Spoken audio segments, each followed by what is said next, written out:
বিকালে বা সন্ধ্যার টিফিনে মুখরোচক কিছু খেতে মন চাইলে এইভাবে আলু কাবলি বা আলু চাট বানিয়ে খেতে পারেন। নমস্কার বন্ধুরা, আমি ঝর্ণা। ঝর্ণার সিম্পল রেসিপির আরেকটা নতুন ভিডিওতে আপনাদের সবাইকে স্বাগতম জানাই। কেমন আছেন সবাই? আশা করছি ভালো আছেন। আজকে আমি শেয়ার করব দারুণ মুখরোচক একটা আলু কাবলি বা আলু চাটের রেসিপি। চলুন তাহলে রেসিপিটা শুরু করি। আলু কাবলি বা আলু চাট বানানোর জন্য আমি এখানে 3টে মিডিয়াম সাইজের আলু নিয়ে খোসা ছাড়িয়ে জল দিয়ে ভালো করে ধুয়ে নিয়েছি। আর আমি আগের থেকেই কিছু মটর আর ছোলাকে জল দিয়ে ভিজিয়ে রেখেছিলাম। আমি মটর আর ছোলাটাকে 4 ঘন্টা মতো ভিজিয়ে রেখেছিলাম।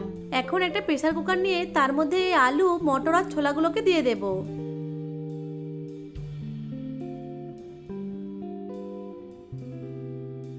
এরপর প্রেসার কুকারে জল দিয়ে ঢাকা দিয়ে এগুলোকে সেদ্ধ করে নেব।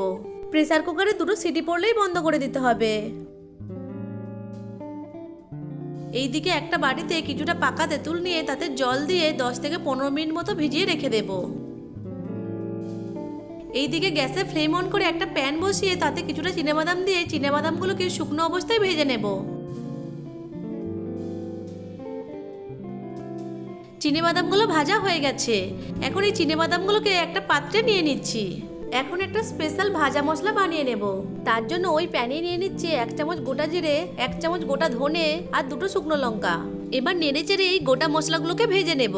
যখন এই গোটা মশলাগুলো ভাজা হয়ে যাবে তখন এই গোটা মশলা থেকে সুন্দর একটা গন্ধ বেরোবে। দোকানের আলু কাবলিতে যে সুন্দর একটা গন্ধ বের হয় তাই ভাজা মশলারই গন্ধ। গোটা মশলাগুলো ভাজা হয়ে গেছে। এখন এগুলোকে একটা প্লেটে নিয়ে নিচ্ছি। তারপরে এই গোটা মশলাগুলো একটু ঠান্ডা হয়ে এলে মিক্সিং জারে নিয়ে ব্লেন্ড করে নেব।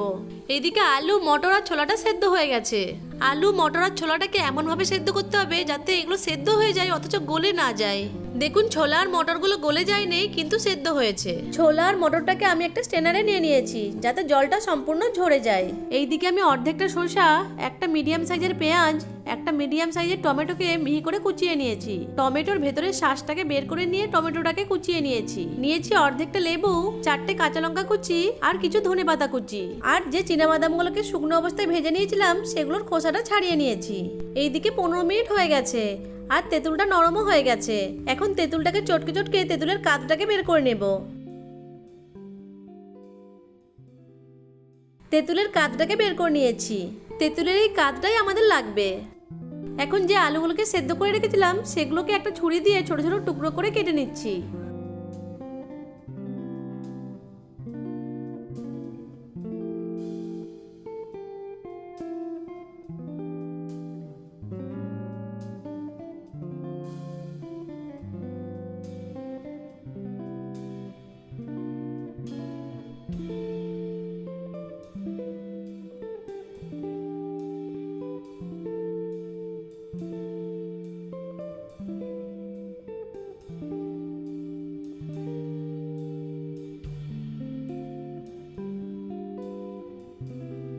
সব সেদ্ধ আলুগুলোকে এইভাবে ছোট ছোট টুকরো করে কেটে নিয়েছি। এবার এই কেটে নেওয়া আলুগুলোকে একটা মিক্সিং বোলে নিয়ে নিচ্ছি।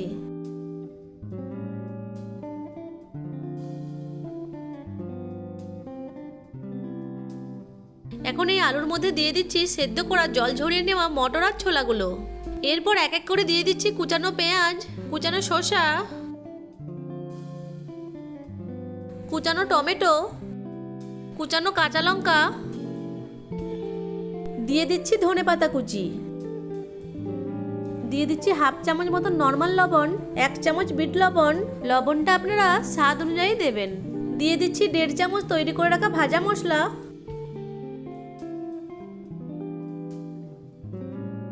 দিয়ে দিচ্ছি 1 চামচ কাশ্মীরি লঙ্কার গুঁড়ো, দিয়ে দিচ্ছি তৈরি করে রাখা তেঁতুলের কাঁধটা, আর দিয়ে দিচ্ছি খোসা ছাড়িয়ে নেওয়া চিনেবাদামগুলো। এখন সবকিছু উপকরণকে খুব ভালো করে মিশিয়ে নিচ্ছি।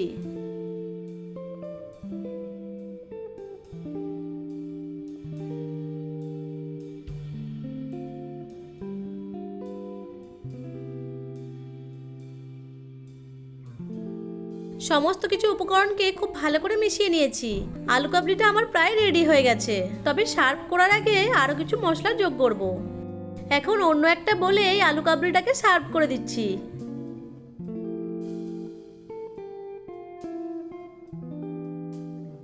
আলু কাবলি বা আলু চাটটাকে অন্য একটা বলে সার্ভ করে দিয়েছি। এখন উপর থেকে ছড়িয়ে দেব কিছুটা ভাজা মশলা। আলু কাবলির বা আলু চাটের উপর থেকে ছড়িয়ে দেবো অল্প একটু বিট লবণ। উপর থেকে দিয়ে দিচ্ছি একটু পেঁয়াজ কুচি। উপর থেকে ছড়িয়ে দিচ্ছি একটু লেবু রস। আর আলু কাবলি বা আলু চাটটাকে যাতে একদম দোকানের মতো দেখতে লাগে তাই উপর থেকে ছড়িয়ে দিচ্ছি কিছু ঝুরি ভাজা। এই যে তৈরি হয়ে গেল একদম দোকানের মতো আলু কাবলি বা আলু চাট। এইভাবে বাড়িতেই আলু কাবলি বা আলু চাট বানিয়ে নিলে দোকান থেকে আর কিনে খেতে ইচ্ছা করবে না।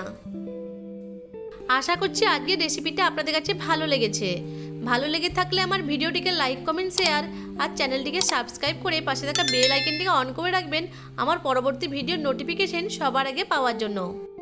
ভিডিওটা প্রথম থেকে শেষ পর্যন্ত দেখার জন্য আপনাদেরকে অসংখ্য ধন্যবাদ।